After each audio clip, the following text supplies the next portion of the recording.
और एक और बड़ी खबर आपको दे दें, थोड़ी देर में इजरायली सेना का बंधकों को छुड़ाने के लिए एक स्पेशल ऑपरेशन भी शुरू होने वाला है। तो इस इजरायली सेना का ऑपरेशन शुरू होने वाला है, जिसके बारे में आपको हम जानकारी देते हैं। और इसीलिए कहा भी जा रहा था कि अब नेक्स्ट फेज में पहुंचेगा आईडीएफ का ये पूरा ऑपरेशन। बिग वॉल पर गौर करिएगा। देखिए, इजरायल की सेना ने गाजा में घुसकर मोर्चा संभाल लिया है। और इतना ही नहीं, बंधक छुड़ाने के ऑपरेशन में माहिर अधिकारियों की तैनाती की गई है। इमारतों और सुरंगों की तलाशी का अभियान भी शुरू होने वाला है। और बताया यह भी जा रहा है कि ग्राउंड ऑपरेशन की इजरायल में कमांड सेंटर से निगरानी होगी।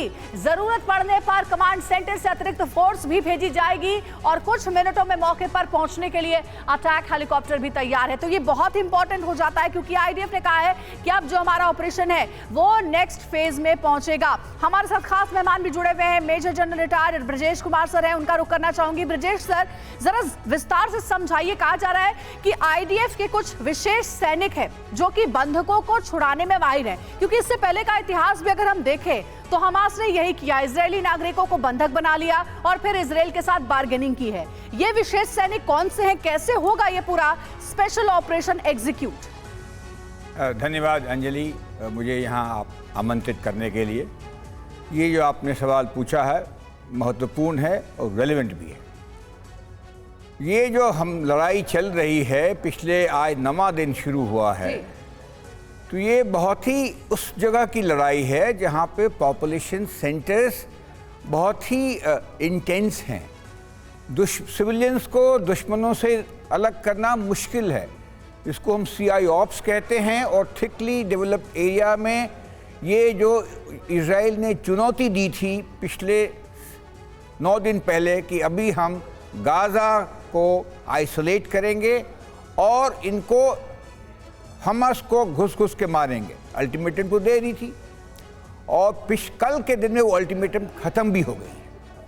तो हमास को गाज़ा से निकालना, अपने बंधकों को छुड़ाना और साथ साथ ये इंश्योर करना कि कोई कोलैटरल डैमेज ना हो। बिल्कुल। युवा, औरतें, बुजुर्ग, बच्चे, इनकी हानि ना हो, ये मुश्किल काम है।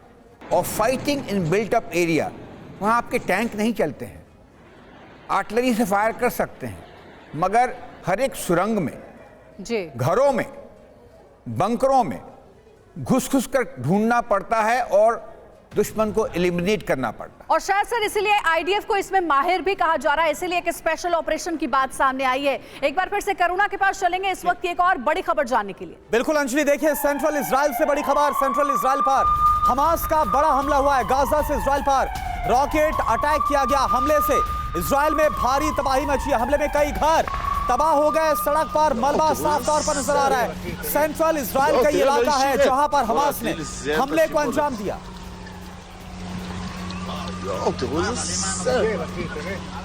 תראה, לא ישירת. בוא נטיל זיין את השיבולת. और वहीं गाजा में हमले से पहले हमास की धमकी वीडियो जारी कर आईडीएफ को चुनौती दी गई है। गाजा में हम इंतजार कर रहे हैं। हमास ने कहा है कि हम अब जंग लड़ने के लिए आईडीएफ से बिल्कुल तैयार है, इंतजार कर रहे हैं आईडीएफ के सैनिकों का। गाजा में हमास ने ये बड़ा बयान दिया है जो कि ये बताता है कि हमास पीछे हटने को तैयार नहीं है।